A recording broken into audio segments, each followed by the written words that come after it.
Hello hello les applicateurs, je suis Julie de la page Facebook Applicat with Cricut et on se retrouve aujourd'hui pour une nouvelle vidéo de formation sur la machine, la Cricut Maker. Ou plus exactement, une vidéo de formation sur les outils et l'âme disponible pour cette machine. Et aujourd'hui, je vais vous parler de la fameuse lame couteau. Aujourd'hui, on va voir ensemble tout ce qu'il faut savoir, connaître, faire, ne pas oublier pour utiliser sa lame couteau comme il faut et avoir de belles découpes et en être fier. On va d'abord voir ensemble les matériaux qu'elle découpe et nous allons voir ensuite le top 10 des choses à faire, surtout pour bien l'utiliser. Tout d'abord, la lame couteau, vous voyez, avec son boîtier spécifique qui n'est pas un boîtier quick swap. La lame n'est pas interchangeable avec une autre. Je répète un peu pour ceux qui me suivent, mais c'est ultra important. Ça, c'est un boîtier quick swap. Il y a un petit bitonio en haut et les lames sont numérotées. Ça, c'est pas un boîtier quick swap. La lame couteau est sécurisée, vous ne pouvez pas l'enlever. Ok? Il ne faut pas non plus ôter le petit boîtier là, transparent. Certaines personnes le font. Alors, il peut s'enlever, mais il ne faut pas le faire parce que ça protège, c'est une sécurité pour protéger le carter pendant la découpe, pour pas qu'il y ait de choses qui viennent se coincer, éventuellement notamment des cheveux ou des fils, etc. Mais des cheveux, ce serait embêtant. Donc, cette lame couteau n'a pas de boîtier quick swap, elle a un boîtier d'assemblage qui lui est propre. Cette lame couteau ne peut être utilisée que avec la gamme Maker, que ce soit la Maker ou la Maker 3. Donc cette vidéo est vraiment exclusive aux personnes qui ont une machine de gamme Maker, Maker ou Maker 3, ou qui veulent en acquérir une, ou qui veulent upgrader leurs possibilités en achetant et en utilisant cette lame couteau. On va voir tout ce qu'elle peut couper. Pardon. Oh. Alors, tout d'abord, les matériaux. La lame couteau peut couper le bois de balsa. Elle peut couper le bois de tilleul. Donc, vous avez des matériaux spécifiques Cricut. Alors, je ne suis pas rémunérée par la chaîne, hein, clairement, pour faire cette vidéo. Je vous montre ça en toute honnêteté et voilà, ce sont mes préférences, etc. Donc, vous pouvez utiliser ces matériaux tout près. Là, c'est à l'envers, mais c'est du bois de tilleul. Vous voyez d'une épaisseur, je crois, de 1,8 mm d'épaisseur. Attention, là, il y en a 4 dedans. Alors, je vais essayer de mettre plus près pour qu'on les voit. Zoup. Non, ça ne veut pas trop. Bon, 1,8 mm. Et en dimension, c'est du 30,5, donc la hauteur d'un tapis, x 15 cm. Donc, bois de tilleul, bois de balsa. Je vous dis tout de suite, attention si vous achetez ça sur des grandes marketplaces sur internet, parce que ce qui est parfois noté comme du bois de balsa notamment n'en est pas, et c'est plutôt du contreplaqué, et votre machine aura du mal ou n'arrivera pas à la découper parce qu'elle n'est pas faite pour ça. Donc attention à bien prendre les matériaux adéquats. Donc du bois de balsa, bois de tilleul. Ça peut aussi découper du cuir. Je voulais vous montrer. Je vous montrerai sur une autre fois. Vous verrez sur une autre de mes vidéos. Du cuir. Non, je reviens. Je mets en pause 2 secondes et je vais vous chercher ma découpe cuir. Ne bougez pas. Mais bon, voilà. Donc, peut aussi découper du cuir. Donc voilà. J'ai fait une manchette en cuir. Avec un cuir irisé. Alors, c'est du véritable cuir, on est bien d'accord. C'est pas du simili-cuir. Vous voyez l'extérieur. Enfin, l'intérieur, plus exactement, d'ailleurs. Voilà. Et il fait à peu près 1,5 mm. Ouais, facile, ce cuir. Si vous êtes intéressé par la découpe de cuir, vous avez nécessairement besoin de cette lame. Cricut vend des échantillons 30 par 30 de cuir. N'hésitez pas. Pour commencer, je vous conseille toujours de commencer par des matériaux exclusifs Cricut. Comme ça, vous allez vous faire la main dessus. Vous n'allez pas être dérangé en choisissant le mode de découpe. Vous aurez toujours une découpe logiquement parfaite si vous suivez bien les recommandations. Donc, bois, cuir, le carton gris ou aggloméré de carton qu'on appelle, attendez, je suis en train de faire des bêtises, qu'on appelle chipboard, mais là, le chipboard épais. Je vous remontre, voilà, ça c'est du chipboard qui est découpé. Ce qui est bien dans le chipboard, c'est que vous pouvez le poncer, vous pouvez le peindre, le colorer, voilà. Moi, ils sont pailletés, dorés et argentés pailletés. Cricut en fait du heavy chipboard d'une couleur un peu foncée, un peu craft. Vous pouvez aussi l'acheter en plaques à découper par vous-même au cutter pour bien le mettre ensuite dans votre machine et en grande longueur si vous avez par hasard le tapis violet 30 sur 60. Je vous montre l'épaisseur, celui-ci fait 2 mm. Voyons voir, est-ce qu'on voit bien? Voilà. Et donc ça donne ceci. Ou ceci. Il y a plusieurs, pas collé encore, plusieurs découpes. Il y en a 3 de collés. Voilà. Vous pouvez faire plein de petites choses sympas. Faire des embellissements pour vos carteries, etc. Là, il est brut. Voilà. Et peut aussi couper cette lame couteau de la mousse artisanale. Donc, je ne reviendrai pas dessus. Ça, c'est un matériau qui est quand même beaucoup plus rare. Donc, on ne découpe pas forcément. Mais les principaux matériaux, c'est du bois de balsa, du bois de tilleul, du cuir et du chipboard. Je vous montre une découpe bois que j'ai faite. Voilà, pour pouvoir mettre un petit Insta. Alors là, c'est pas encore collé, hein. Ça, c'est les 2 petits supports pour pouvoir, hop, poser ensuite comme ceci. Je vais vous montrer une. Voilà, vous voyez l'épaisseur, hein. C'est quand même épais. Là, ce sont des découpes assez fines. Contrairement au chipboard qui est plus tendre, le bois de balsa est plus épais. Donc, on vient de voir les différents matériaux que peut découper cette fameuse lame couteau. Je refais bois de balsa, bois de tilleul, cuir, heavy chipboard et mousse artisanale. Maintenant, on va voir ensemble le top 10 des choses à ne pas oublier de faire et surtout à bien suivre si vous voulez découper avec votre lame couteau et votre Cricut Maker.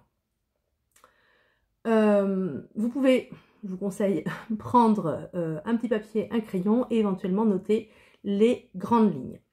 Premièrement, et alors là, c'est absolument pas négociable. Premièrement, pour utiliser la lame couteau, vous devez la calibrer.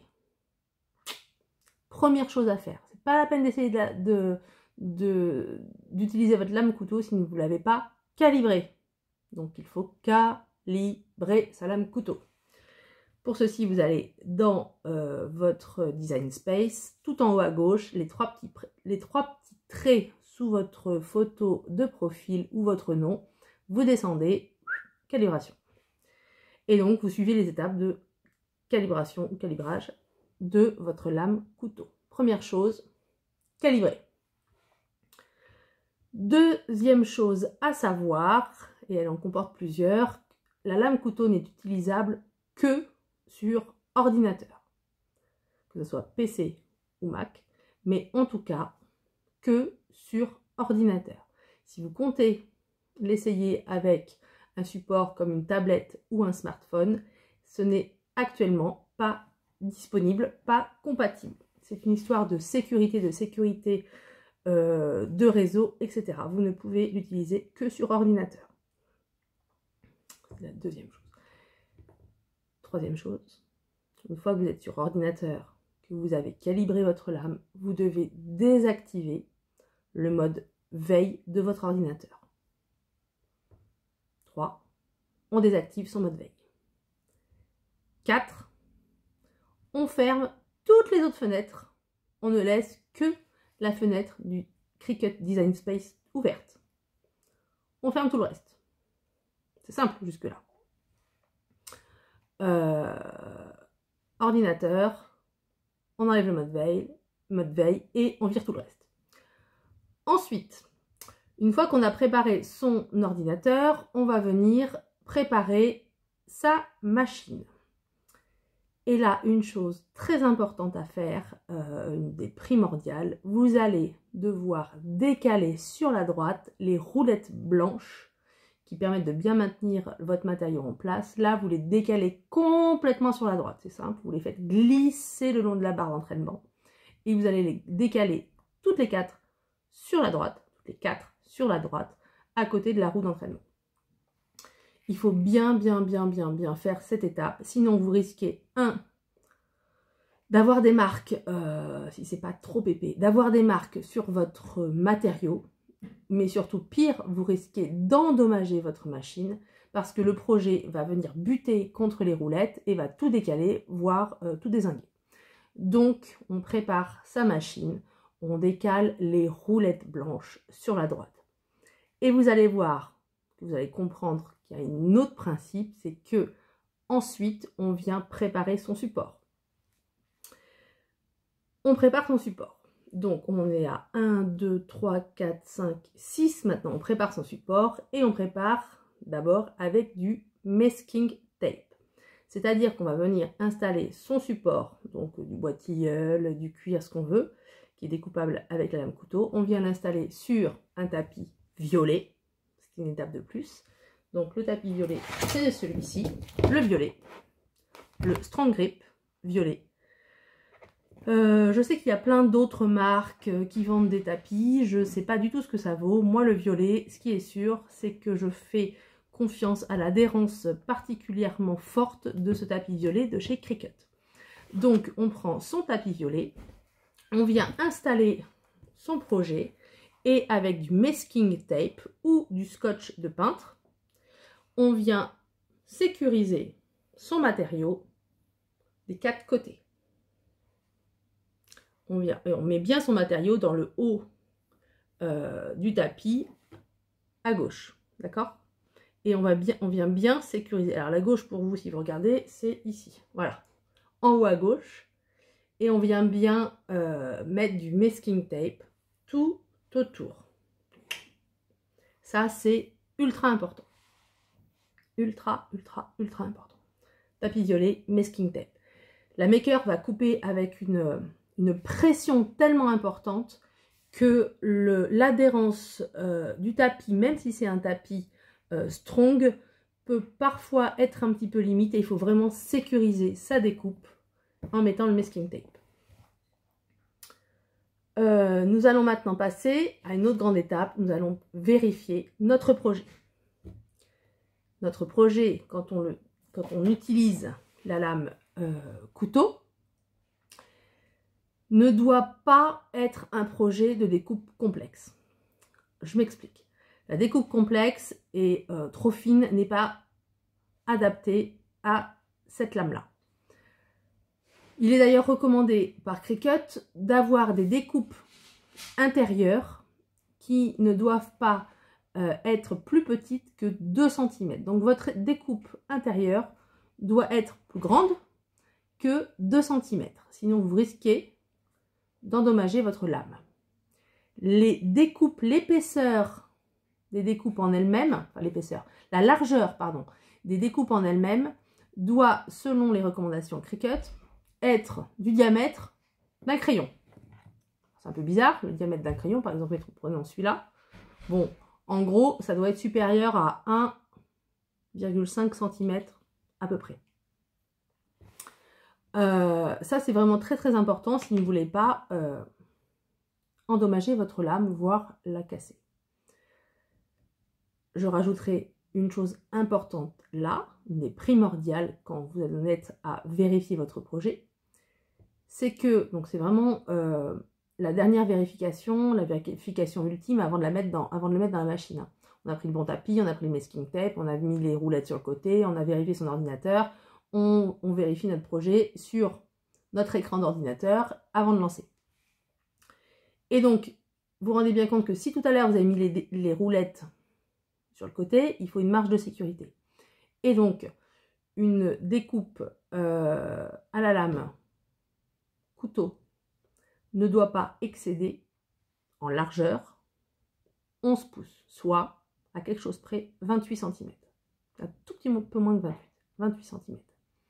Parce que sinon, vous vous rapprochez trop des petites roulettes blanches et ça peut endommager la machine. Donc, largeur max, 28 cm. La lame couteau ne peut pas couper à 30 cm, un projet à 30 cm, ni même 29. Non, c'est trop risqué, ça va endommager la machine. Donc 28 de large. Ensuite, un des grands points importants quand on se lance sur une découpe à la lame couteau, c'est qu'on doit avoir du temps devant nous. C'est pas un projet qui prend 3 minutes 30. Avoir du temps devant nous parce que les découpes à la lame couteau sont des découpes longues puisqu'il y a souvent, voire quasiment tout le temps, plusieurs passages de découpe. Donc il faut avoir du temps devant soi. Ça peut être des projets qui peuvent être supérieurs à 1 heure sans aucun problème. On a parfois un nombre de passages de 12 à 24 passages pour une seule découpe en fait. Donc c'est vraiment des projets longs. Donc on ne fait pas ça 5 minutes avant de sortir, avant d'aller chez quelqu'un, avant de vouloir faire un petit cadeau rapido. Non, non, non, pas à la lame couteau. On prend son temps. Ce qu'il faut savoir aussi, c'est en prenant son temps, c'est que la découpe à la lame couteau sera le seul mode de découpe où votre machine vous demandera à la fin si vous souhaitez une découpe supplémentaire, un passage supplémentaire.